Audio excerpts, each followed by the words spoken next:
प्रदेश में होने वाले उपचुनाव को लेकर बीजेपी और कांग्रेस के प्रत्याशियों ने क्षेत्र में पसीना बहाना शुरू कर दिया है। इसी कड़ी में हाटपिपलिया सीट पर सिंधिया कैंप के बीजेपी उम्मीदवार मनोज चौधरी और कांग्रेस के संभावित प्रत्याशी राजेंद्र सिंह बघेल ने लगातार क्षेत्र में जनसंपर्क करना शुरू कर दिया है।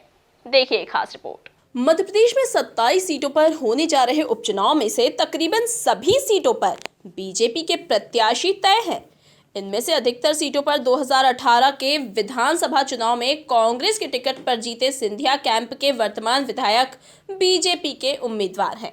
इन्हीं में से एक सीट है हाटपिपलिया। 2018 में पंजे के निशान पर कमल को धूल चटाने वाले मनोज चौधरी अब की बार कमल के निशान पर पंजे के खिलाफ वोट मांगते नजर आ रहे हैं। मनोज चौधरी इन दिनों क्षेत्र में घूम घूम कर विकास कार्यों का श्री गणेश करने में लगे हुए हैं।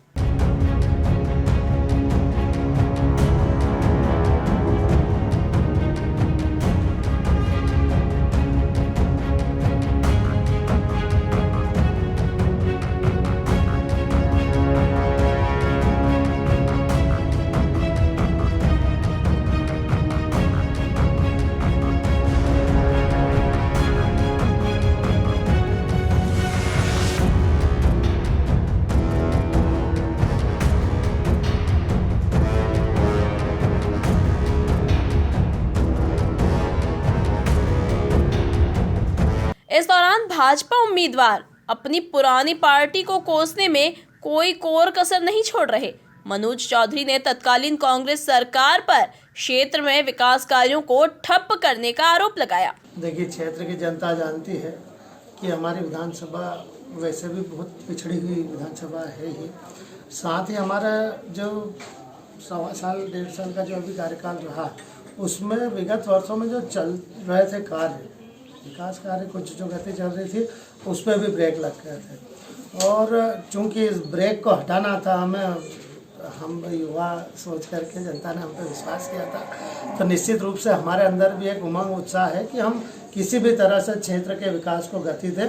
हर वो समस्या जो आम जन से जुड़ी हुई है, उन समस्या का समाधान कराएं। और आज इसीलिए उन समस्याओं से लड़ते हुए हमने त्यागपत्र दिया। और त्यागपत्र देने के बाद में आज जो जिस गति से हम कार्य किए जा रहे हैं, ये जनता देख रही है।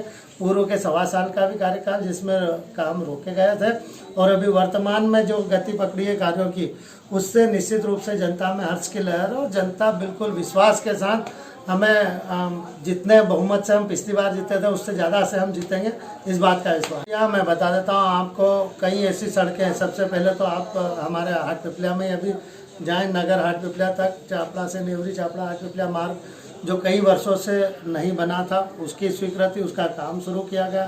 साथ किसानों के आंदोलन वापस लेने की प्रक्रिया हुई। इसके अलावा करीब 23 सड़कें ऐसी है जहाँ पर लोग आ जा नहीं सकते थे। उन गाँवों की स्थितियाँ मतलब नरकीय स्थिति हो गई थी हमारे जैसे, चाहे चाकरपुरा वाले या रामगढ़ वाले या भोपापुरा जैसे ऐसे गांव जहां इतने इंटीरियर में है कि वो लोग बारिश के समय कहीं दूसरे अन्य मुख्य धारा से जुड़ नहीं पाते थे।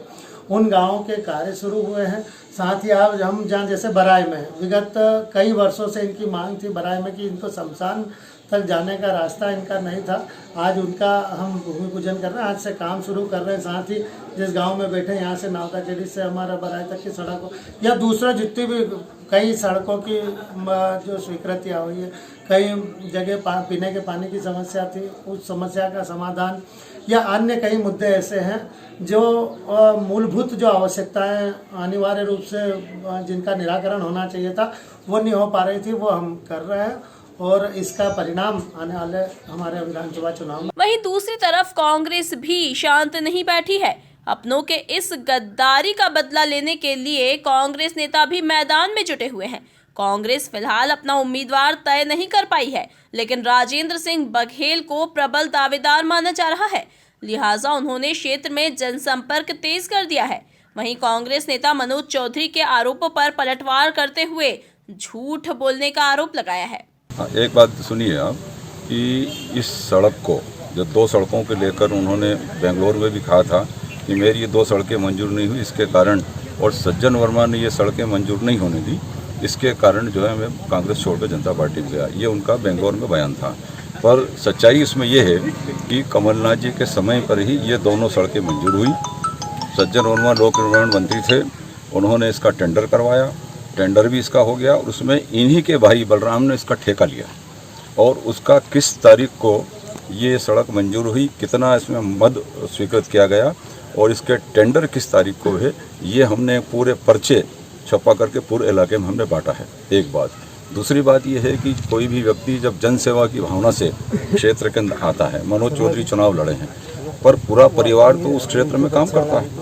आज वो सड़क वो खुद ही बना रहे हैं, वो तो आज ठेकेदार हैं। तो एक भाई विधायक और एक ठेकेदार बनकर इस इलाके को का पैसा, सरकारी पैसे को लूट रहा है। तो वो जो है शुद्ध रूप से ये दोनों सड़कें कमलनाथ जी ने मंजूर की और सज्जन वर्मा ने इसके टेंडर। कुल मिलाकर हाट पीपलिया का मुकाबला भी दिलचस्प होता जा रहा है।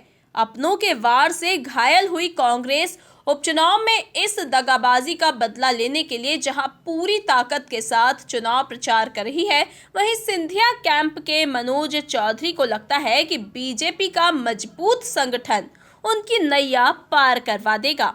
हाट पीपलिया से संवाददाता लोकेश राजपूत की रिपोर्ट।